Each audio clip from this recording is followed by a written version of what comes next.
Hi guys, and welcome back to the channel. Today I'm going to go on a hike to look for some beautiful cherry blossoms. I just arrived at the train station in Frick where the trailhead is. I just found the signs for the cherry trail, so I'm heading that way now. And hopefully we'll find some cherry blossoms. I'm a bit worried because this spring hasn't been super nice to all of the blooming trees. We've had temperatures below freezing at night, and we've had a couple bouts of snow come in. So I've heard that not all of the fruit tree blooms have fared so well. And I don't know, I might still be even a little bit early. Probably not all of the trees will be in full bloom, but I'm excited to see what I find. If nothing else, it'll be a nice hike, but now I think I might be a bit lost. So I need to find the next signs. All right, not lost. I found a sign almost immediately, so here we go. Okay, so I successfully made it to the trailhead. I am at the stop number 1, and let me show you my plan for the day. So I'm here now where the red dot is. This is where I came with the train to the train station in Frick, and I just walked this distance so far. There's 2 options that you can do with this trail. You can do either the small loop, which is about a 2-hour hike. It's also stroller friendly, so if you have some small kids with you, that's a perfect little hike. But my plan is to do the longer loop, which is this here, and the estimated time is about 4 hours for that one, so it should be nice. What I plan to do is there's these different numbered stops, and I think here at number 3 there's supposed to be some bees. I don't know if they're awake yet this time of spring. The cherry trees should be definitely along this way, but as I've noticed so far, there's been cherry trees all over the place. And I want to also stop here at number 8. There should be some local cherry products there. I don't know exactly what they'll have because the cherry season is not really in full swing, not for a couple months yet, but maybe they have some products from the previous year's cherries. So I want to check that out. It means that I need to go into the smaller loop and then backtrack a little bit to get back onto the longer loop, but I definitely don't want to miss it. So I'm going to check that out and then turn back around, backtrack a little bit to get to where I'm going. So that's the plan. There should be a viewpoint here. Let's see what kind of views I get. I'm assuming that it might be views back into the valley to see some of the cherry trees. That's what I'm hoping anyway. And then here, there should be a ruin, and that's my plan for lunch. So I'm hoping I can find a nice lunch spot here. So let's get going and see what we find.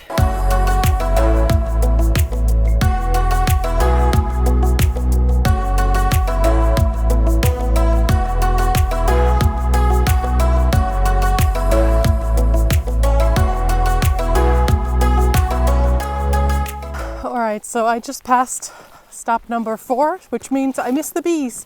I didn't see a sign for number 3 where the bees were supposed to be.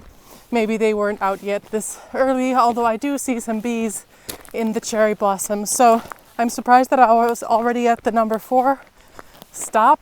I think I've been only hiking for 15 minutes so far, but as you can see, there starts to be cherry trees all over me. So see you in a bit. All right, I'm back because I found some bees. Now, unfortunately, there's signs all over saying, please don't leave the trail, just for the safety of the trees and so people don't disturb the nature. But let me try to get you a shot. The GoPro is not very good at taking long distance shots, so hopefully you can see, but there's 4 boxes full of bees and they're just buzzing. So these cherry trees love that. Let's try to take a look.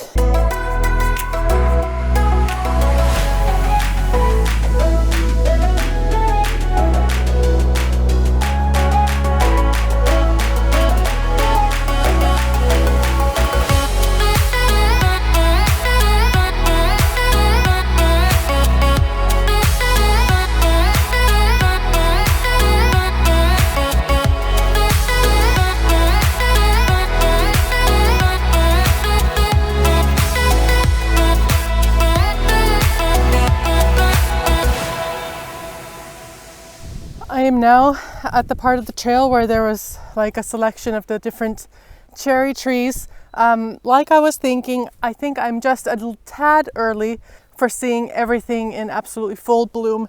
There are a ton of trees that are full in bloom, but here where there are like rows and rows of cherry trees, not all of them are really in full bloom yet, but I will keep on going. There's definitely so many pretty things here to see. It's much better than the worst case, which I was preparing for, which was that all of the flowers would have been damaged by the recent night frosts. But if you're considering doing this hike after watching this video, you still have plenty of time to make it. I would say in like a week or two, these trees are probably in their prime blooming phase, and these views behind me would be even more spectacular than what they are now. But even in the current state, it's not shabby. I think we're now approaching that point where I was mentioning where I need to go off this way to check out the local cherry products, and then I will backtrack and then we head over to the right for the longer loop. So in true Swiss fashion, it looks like they have a little stand where you can buy some local products. There are some handicrafts, not really any cherry things. Let's see what's in here. Yeah, so just some handicrafts. Okay, so not much for me this time around. I'm sure that if I was in season when the cherries were actually ripe, they would probably have a lot more of a selection, not just the handicrafts, but I'm glad I came to check it out anyway. I think I would have regretted not coming to see, even if there wasn't that much to see in the end, but now I know what's here, and I think that my next destination is those hills there behind me. So let's go find a lunch spot.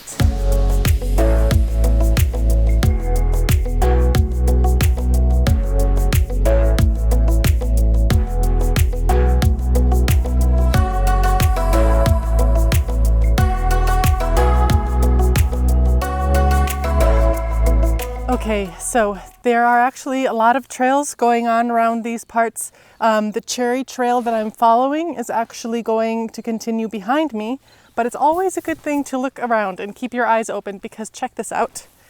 On here, on the opposite side, there's also a trail that goes down that way, and I found a sign that says ruin. So if I would have continued along the cherry trail, which was supposed to have the ruin on it, by the way, I might have passed it. Now, I suspect that the cherry trail might also loop to the ruin just from another direction, but because the sign said this way, I'm just going to make a small detour, and if all else fails, then I'll just loop back around and join the cherry trail again after I've had my lunch.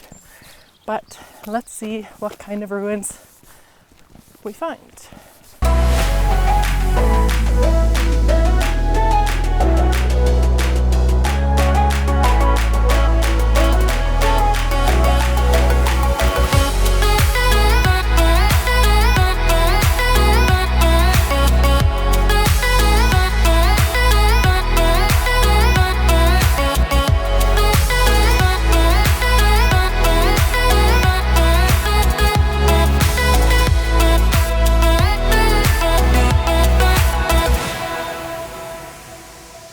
Okay, I have made it to the top of the ruin, and the views are quite spectacular from up here. This might just be the perfect picnic spot for me. So check this out. Probably the highlight, I have some Tête de Moine cheese, which is a Swiss cheese. I really like it. I have to admit, the first time I bought this, I bought it just for looks, because I thought the way it's been cut into these little ruffles, I thought that was super interesting. And then the cheese turned out to be quite tasty. To go with the cheese, I got some salami with some pepper on the edges. I got some rosemary and sea salt crackers. I thought those would go well. And then for a little bit of something sweet, I got some raspberries and blueberries. And to top it all off, I also got some macaroons. Oops. Then for something to drink, I found this interesting mango I don't know, for lack of a better word, cider. It says it's a hard seltzer. So let's see, that reminded me a little bit of Mike's Hard Lemonade. I don't know if it's anything similar, but I will enjoy that with lunch. I also have some water in my backpack.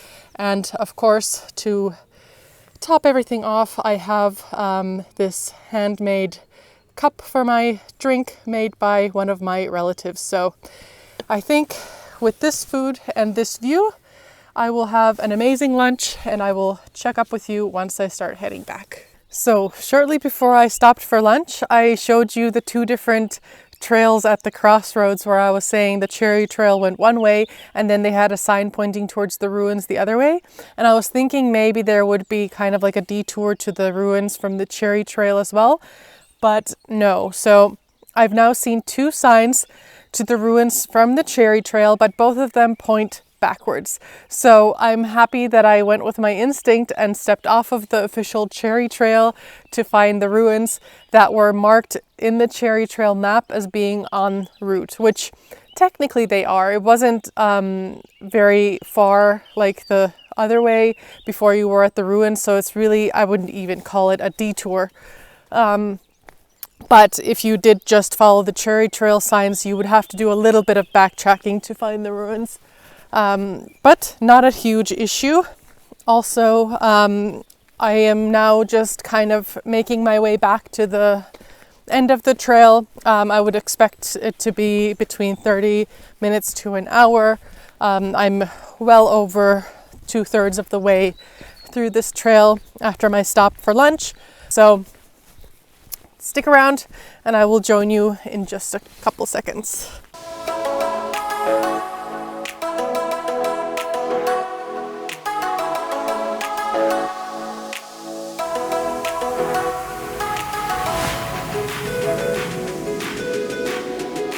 All right, so I am now back at the train station. As you can see behind me, there's a train going. I actually ended up walking back to the station that I arrived at instead of taking the shortest route, which would have been by bus. One, because I wasn't sure if the ticket I had bought was good for the buses here, and two, because I had plenty of time. I still have about 15 to 20 minutes before my train leaves, and it would have been the same amount before the bus would have left that I was aiming for, so why not just walk a little bit further? I wanted to take this opportunity to kind of recap on this hike today. I would highly recommend it. I would say in the next week or two, there's still cherry blossoms that are opening, and you have plenty of time to enjoy those. On a sunny day, it'll be very beautiful. Today, from like noon onwards, it's been a bit cloudy, but still pretty. I'm glad I got to see some of the sunny views in the morning though when I started the hike. I would say another time of year that this route would be very nice would be when the cherries are actually ripe. I read on the website that during the kind of cherry season, the local farms have stands all across the cherry trail where you can buy then the cherries straight from the farmers. I would assume that they also have some cherry products. I don't know, maybe some jams or things. I was actually hoping to find some of the jams and preserves maybe today as well. But yeah, only found the handicraft, which I showed you earlier. So very much worth the hike. Nice and relaxing. I think it took me, let's see, I started 10:15 and it's now 1:45. So a nice day hike. I had a generous stop for lunch. I think I stopped for 50 minutes, maybe up to an hour. And I definitely fussed with all of my camera gear and filming and getting some shots in between. So the time that it took me would be perfectly doable for a family, even with some smaller kids. So definitely a nice day trip. Thank you for joining me on this hike today. If you have any comments or questions on where I was today, leave them down in the comments below. I'll make sure to answer. And until next time, thanks for watching, guys. Bye.